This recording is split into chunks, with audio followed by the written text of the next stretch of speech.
the Bengals announced that they will not play their starters in their preseason matchup with the Chicago Bears.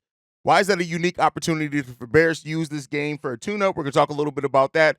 Plus, Dominic Robinson could find themselves on the outs of making the Bears' final 53-man roster because of two young players that are stepping up big time for the team. Plus, a return to practice. We're talking about all that and more right after this. You are now tuned in to Chicago Bears Central, your number one place for all Chicago Bears news and content. What's going on, Bears fans? Welcome to another episode of Chicago Bears Central, your number one spot for everything Chicago Bears related. I'm the host there, Haize, but more importantly, you guys can follow the channel at Chi Bears Central on every social media platform we happen to be on.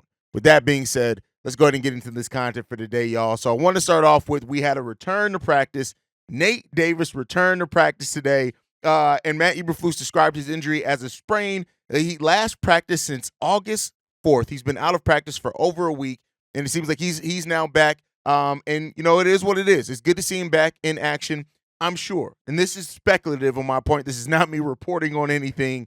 But Nate Davis, if I was Nate Davis and I saw the way that the offensive line performed and the way that Matt Pryor stepped into my starting role, the way that Ryan Bates has looked at guard as well, reportedly, Nate Davis better see the writing on the wall. Between that and Matt Eberflus's comments, if those players continue to play the way that they did while Nate Davis remained on the sideline, he may have not had a starting position to come back to when it was all said and done. So the fact that Nate Davis is back here now with 2 preseason games left, back practicing, let's see how long he can stay on the field. Make no mistake about it. This is a big move for Nate Davis to go ahead and solidify that he is still that starting right guard. He has a little bit of time left to do it, and we haven't heard anything about the Bears officially taking his starting position. But like I said, I would not be surprised at all if Nate Davis sat there and said, hey, man, that offensive line looked pretty – oh, shit. Let me go out there. Like, that's what it seems like, at least to me.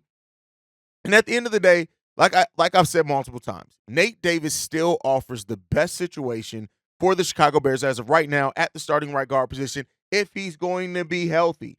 And for an offensive line that already looked good, looked much better than I was expecting, albeit in a preseason game, Nate Davis getting back out there and us like using this last few weeks before the regular season starts to build up that continuity of our projected starting lineup, starting offensive line. So let's hope that that's going to be the case. Let's hope that Nate Davis can keep his ass healthy and that he stays out there practicing because, again, you want your full complement. This offensive line with the depth pieces that we built in here, the fact that we brought in a lot of players that can play multiple positions on the offensive line, it's all great. We have the chance to have a really solid offensive line. Great.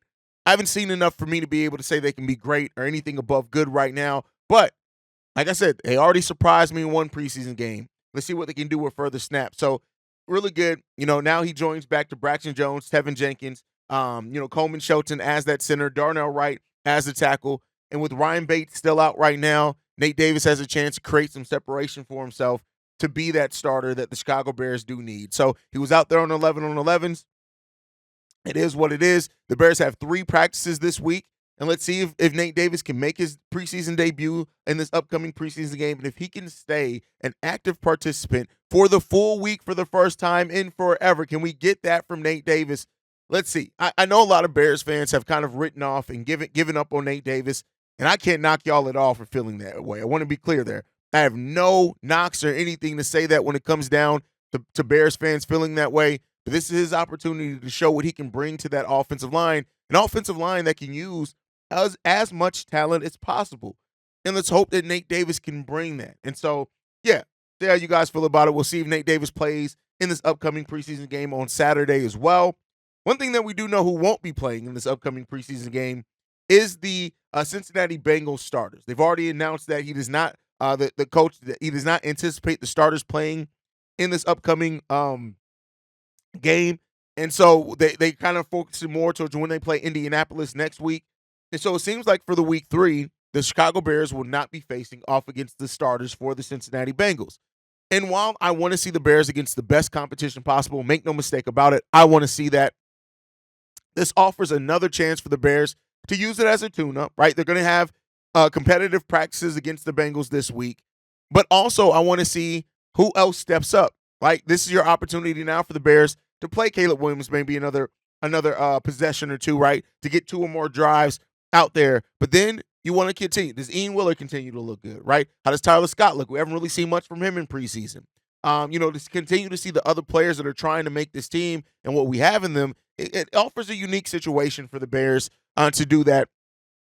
We already know they're not going to be playing their first units out there. So we'll see what comes along for the Bears. But Zach Taylor, he's already saying that he does not anticipate the starters to be out there in Chicago unless something changed between now and Saturday.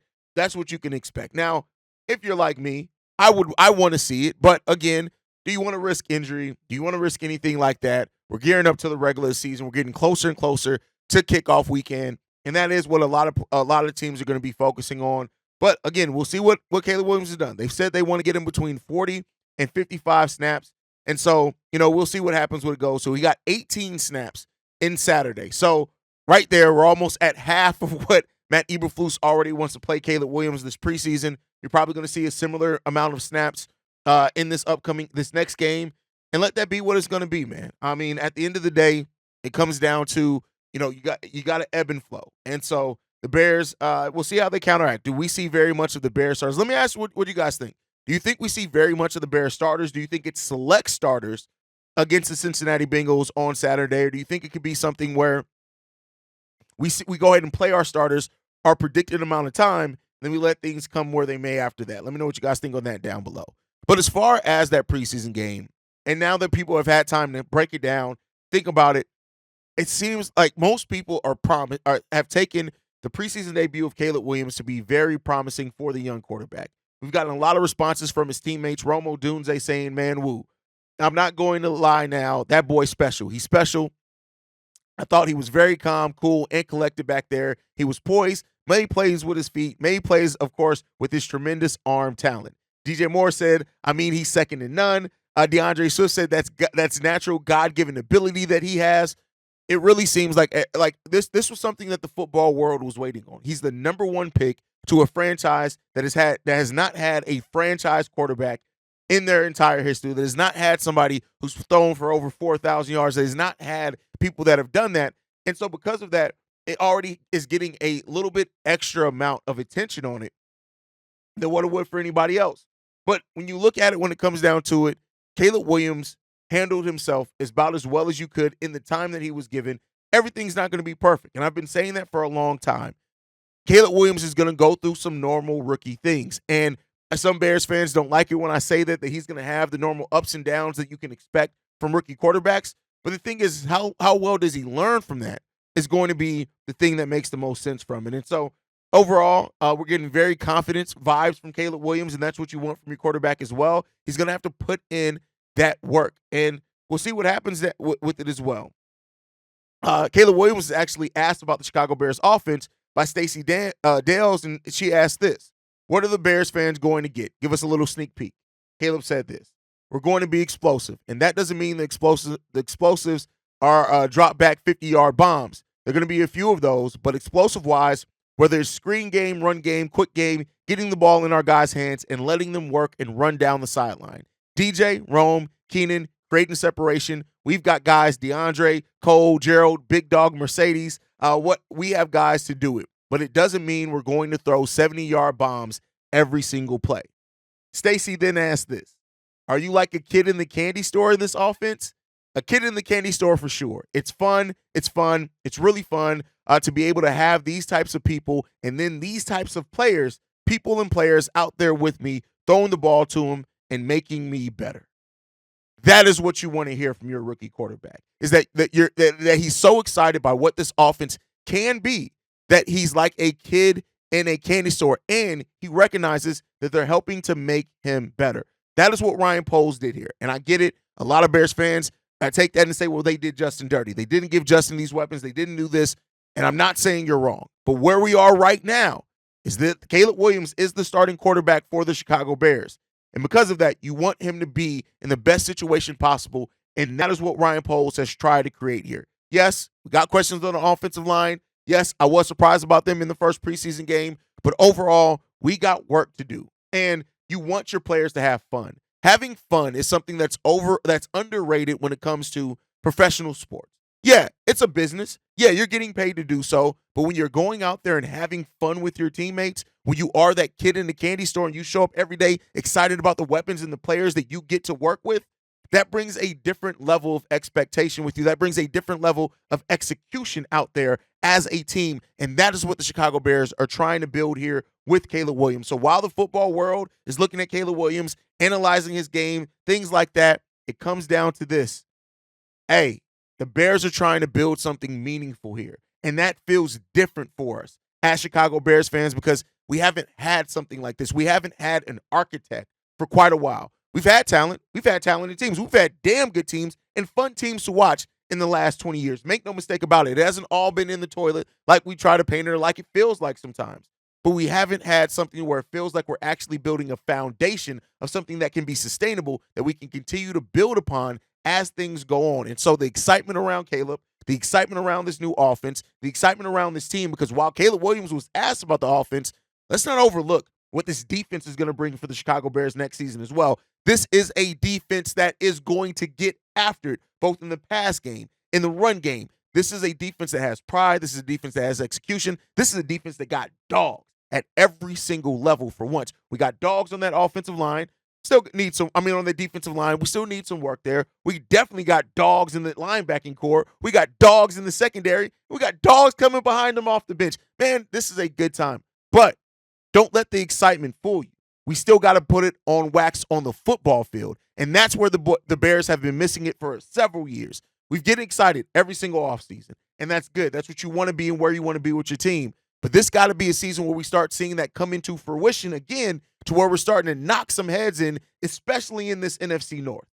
And let's hope that the Bears can do it. But hearing that from Caleb Williams, just everything around it, this is an exciting time, man. And I can't wait for the lights to be on, the football season to be in gear, and for us to get it, man. That's ultimately what I want here, and what I'm hoping is going to happen is that we're going to actually get in and have a team that we can be proud of. But with that said, there still is some things that we got to look at, man. And Dominic Robinson is the next topic I want to get into. Dominic Robinson, we've heard some really good things coming into this training camp period with, that he transformed his body, that he was looking quick, he was looking more explosive. But now, Dominic Robinson is on the precipice of being passed up by two young players when you look at the performance over the last two games. Austin Booker and Daniel Hardy are prepared to pass Dominic Robinson up on that depth chart. Now, I'm not saying it's going to happen as soon as the next game. I'm not even saying that it's necessarily going to happen before the season starts. I do think that it will. I'm not saying that that's a foregone conclusion, but I do think that it will. Dominic Robinson has been somebody who came in. He's now in his third year. There was initial some promise there. As a depth piece, he looked pretty good in that rookie year, and then never quite got anywhere other than that. And so when you look at now where this team sits, even with the question that we have on the opposite edge, Austin Booker is showing every bit, as still being as raw as what he is, he's showing every bit of that skill set that we have wanted to see and maybe even didn't think we would see right away for Austin Booker, the refinement, the moves that he has. It's in preseason, but I'll tell you what, he's had a more impressive preseason than anything Dominic Robinson has done in either preseason or at the NFL level, right? And then you got Daniel Hardy as well, who, to me, at being somebody who is still extremely young as well, when you look at the project, like Dominic Robinson has had 3 years. And over those 3 years, well, he's going into his third season now. Going into that third season, he does not separated himself enough from a rookie and a second-year player to where you can feel confident that he's going to bring anything more than what those guys are. Now, Eric Washington likes to rotate that defensive line, so there's a big chance that maybe he ends up sticking around because of that. But in the end of the day, if you're looking at right now the 2-game sample size of preseason games that we have, Austin Booker and Daniel Hardy, Khalid Kareem, even if you want to get into that, have more than outshined Dominic Robinson. And so while we're talking about players like Velus Jones being on the roster bubble, you cannot ignore the fact that Dominic Robinson is right there along with them. And as Austin Booker continues, and him even saying, hey, I want to review the tape because I felt like I left 2 sacks on the board. You have Daniel Hardy, who's showing a lot as well, whose stat line was almost right up there with Austin Booker. At the end of the day, Dominic Robinson is finding himself in a place where he has to step up. And, you know, again, they haven't been playing a lot with Montez Sweat out there, so you got to wait and see that. But Dominic Robinson has to do something. And right now he's above the depth chart on Austin Booker. He's above the depth chart on Daniel Hardy. But there's nothing to be said that that's going to be something that maintains. And if Dominic Robinson gets passed up by both those guys, it could very well be bye-bye for Dominic Robinson. And it is what it is when it comes down to it, man. It is what it is. Austin Booker has played well enough to move himself up the depth chart, in my opinion. We got to continue to see more. I'm just going over the sample size that we've had, albeit preseason snaps, right? But also when you pair that with what you heard in practice, pair that with the fact that they've been using them on the interior and the outside. Like, these are all things that shape up that unless Dominic Robinson has something in the tank that we just have not seen yet, we'll see. And now Dominic Robinson did start in the last game, so he played off against better competition than what Austin Booker theoretically would have. He stepped into basically Montez Sweat's role. So there's something to be said with that also. But Dominic Robinson has to realize you got dogs behind you that are coming to get your position. And you have not done enough to have that just outright. You have not done enough to show that you've earned it. You have not done enough to stave off these young guys from coming and taking your spot. So now the question gets pivoted onto, what does Dominic Robinson now bring for the remaining of these preseason games to maybe solidify himself a spot? And I mean, he has 2 games to try to do it. And if he can, shouts out for him. I root for everybody on the Chicago Bears team. Make no mistake about it. I want to see everybody succeed, period. But when you look at a player that over 2 years and 28 games played, in those 28 games, you have 42 tackles, 2 sacks, no fumbles forced, no fumbles recoveries, 3 pass deflected, which is solid for a defensive lineman. Like, you gotta show more, Dominique. And so let's hope that whatever comes about it is that it puts the Bears in the best situation at a position of need on that defensive end, that we get the talent that we want and need. And God forbid the Bears do something like we heard that they have garnered interest in Matthew Judon, who have talked about heavily and potentially coming here for the Chicago Bears, with just something that was just reported last night that the Bears have made calls on Judon. And I think that would be a great veteran to add in here, to where it's somebody who you give an extra year for Austin Booker, not necessarily to step into the starting role, but then you're hoping that by the end of this season, going into next season, Austin Booker is ready to be your starter. So if the Bears make a move like that, if they go out and get a Judon, it's done. Dominic Robinson is done. He's out of here. There's no questions asked. Now, maybe they include him in the trade, say, hey, you want a young defensive end for the defensive end you're giving us? But the questions remain there. And I would love to see, I talked about it. I have a whole episode on it, so I'm not going to get deep into the weeds. Go check that episode out. But when you look at Judon and what he's bringing, yes, he only played 4 games last season, but he had 4 sacks. He's coming off seasons before that of 15.5 and 12.5 sacks. Judon can get to the quarterback, and he's not as big of a financial risk as like a Hassan that we talked about Reddick yesterday. So again, I best believe that my GM Ryan Poles is listening to any and all scenarios, and Dominic Robinson could find himself on the outside looking in when it's all said and done, at least when it comes to in a Chicago Bears uniform. But before we go, I want to talk about some of the guys that we did not see it really in last preseason game that I want to see in preseason game 3. First off, Colin Johnson. I was really excited after his performance in the Hall of Fame game to see what Colin Johnson could bring, but we haven't really seen it. Him in last week's game, and Johnson, who missed practice before the game, so it is what it is. It's a non-disclosed injury, which could have kept him off. Things like that. I want to see Colin Johnson back out there if he's healthy and ready to go in the next game, because I like to see if that understanding of the playbook, the route trees that he was running, if those are things that continue for him as he tries to make this roster, and he's above players like Velus Jones and DeAndre Carter. I want to see that.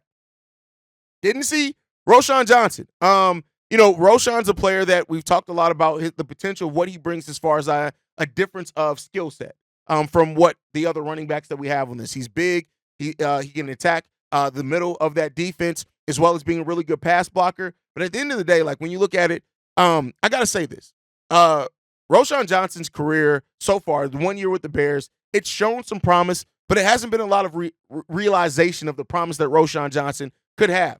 And at some point, as we know in the NFL, you got to start bringing it consistently. So hopefully we get to see in game 3, Roschon Johnson out there as well. We would love to see that. Ryan Bates is another player that we didn't get to see that I would love to see more of Ryan Bates as well.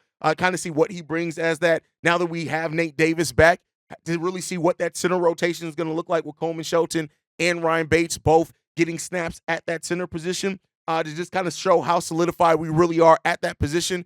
which is why Ryan Poles hasn't felt like he's had to go out and address it in a big way. So definitely want to see that as far as Ryan Bates as well in the next game. And then Noah Sewell. Like, Noah Sewell is somebody who if you look at this panel of C-Dub, me, and Bobby, we were all excited about the drafting of Noah Sewell. And really, outside of special teams, we haven't really seen a whole lot of him. Now, we knew that he was going to come in and be kind of far back in that linebacking room. Some people even said that he can be used as defensive end, things like that. But at the end of the day, like, it's just been special teams. I want to see Noah Sewell out there with Micah Baskerville, who's also in year 2, right? And who's showing a lot of things. So we'll see what happens with there. But I want to see Sewell get an opportunity. He's another guy who hasn't played in the first 2 preseason games. Can we start seeing some of Noah Sewell? Because I still think there's some really good potential there. Now, we got to see the realization of that potential, but there's some really good potential in Noah Sewell that I think we haven't really gotten to see, and he's not been untapped yet.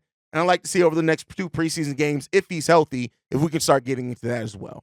But you guys can let me know who you want to see that we've not seen yet in the preseason or didn't see in last week's game. Let me know that down below. Make sure you guys are following the show at Shy Bears Central. You can send us any feedback, questions, comments, concerns, ChicagoBearsCentral@gmail.com. Lastly, if you want to leave a text message and our voicemail for the mailbag, the number to do so, 773-242-9336. We are the #1 spot for everything Chicago Bears related, but that's thanks to you guys. And like we like to end every episode on, Chi-Town up, but bear down. Love you guys. Peace, y'all. This has been a presentation of the Break Media.